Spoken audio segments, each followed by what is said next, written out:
Okay, so little tip here for trying to keep the ball down in the wind. We've got that wind coming into our face. We don't want the ball to climb too much. We want to create a little bit more of a penetrating flight. So how do we do it?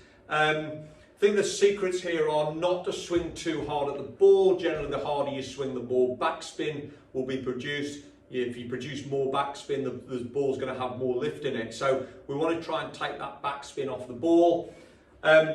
Secondly, I think the secret tendency is to sort of try and sort of get way ahead of the ball, but that tends to try and really deal off the club. That tends to get that club very steep on the way down. So you've got to be careful with that when you're hitting into the wind. So what would I tend to do if I would normally play a sort of 7-iron from middle of my stance? You can see on the video here that I'm just taking it back in my stance a little bit. So I may have just a little bit of weight on my left side, but I don't want to then increase that because it's going to create too much shaft lean and create that steep angle of attack. Okay, so from here, I'm just going to make a 3/4, nice steady swing. I'm not going to try and hit the ball too hard because I want to take the spin off it. So what's really important is always hit at least one more club than you think when you're hitting into the wind, okay? Obviously depending on the strength of it. So that ball's back, we have a slight lean into that lead foot, and then we're going to make a 3/4 backswing and a 3/4 follow through.